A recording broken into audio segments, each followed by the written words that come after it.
भाग 1 पाठ प्रथम का ये अभ्यास है और इस अभ्यास को मैं आपको समझा रही हूँ। क उच्चारणम कुरुत, इसका मतलब है इसको उच्चारण करिए, यानी थोड़ा जोर से बोलिए।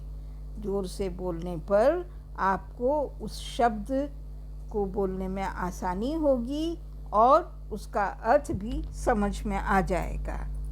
यहाँ पर जो शब्द दिए गए हैं वो इस प्रकार हैं: छात्रः, गजः, घटः, शिक्षकः, मकरः, दीपकः, मयूरः, बिडालः, अश्वः,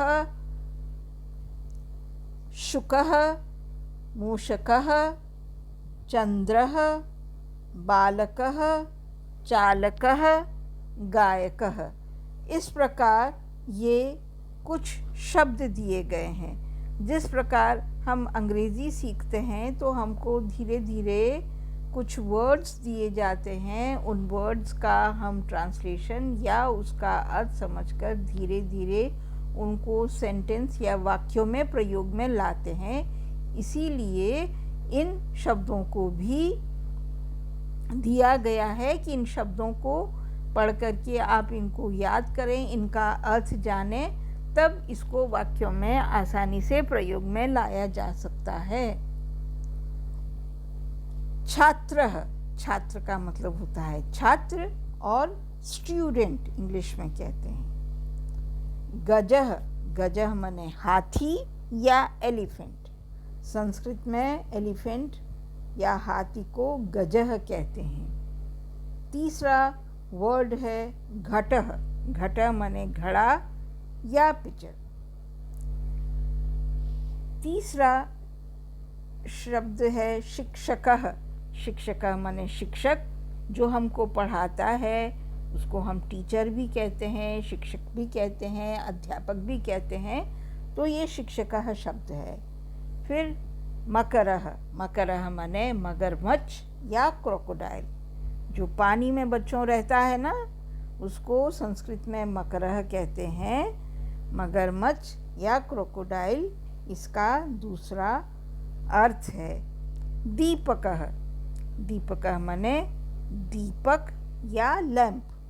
हम भगवान के आगे दीपक जलाते हैं ना, तो उसको संस्कृत में दीपक कहते हैं, हिंदी में भी उसको दीपक कहते हैं, इंग्लिश में हम उसको लैंप कहेंगे। मयूरः, मयूरः का मतलब मोर।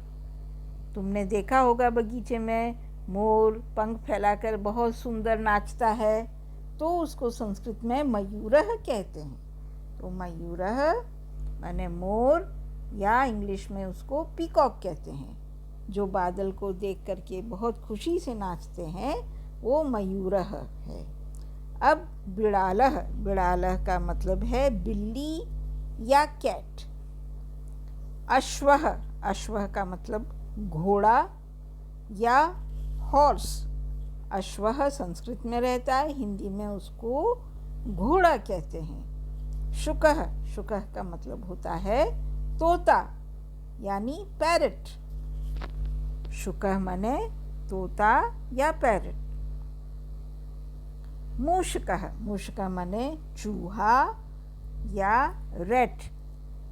चूहा देखा होगा तुमने, बहुत बच्चे जो भागते हैं ज़मीन में और छोटे छोटा अनाज का दाना भी कुतर लेते हैं, तो उसको मूषकः संस्कृत में कहते हैं। चंद्रः, चंद्र का मतलब चंद्रमा या मून, जो आकाश में रात में जो उगता है पूर्णिमा के दिन, जो पूरा गोल दिखाई पड़ता है। बहुत से बच्चे बचपन में चंदा मामा जिसको कहते थे, उसको संस्कृत में चंद्रः कहते हैं। चंद्रः का मतलब चंद्रमा, मून। बालकः, बालकः माने बालक या चाइल्ड, छोटे बच्चे को बालक कहते हैं। संस्कृत में वह बालक है। तुम देख रहे हो कि सबके आगे विसर्ग लगा हुआ है। इसलिए विसर्ग लगा हुआ है क्योंकि यह पुल्लिंग है। मैंने तुम लोगों को पहला भी बताया, पुल्लिंग का मतलब है जो पुरुष से संबंधित होता है उसको पुल्लिंग कहते हैं। जो स्त्री से संबंधित होता है वह स्त्रीलिंग होता है। यहाँ पे शुक है, शुक माने तोता, हमने शुका नहीं कहा है। सीता को हम पुल्लिंग नहीं कह सकते क्योंकि सीता स्त्रीलिंग है।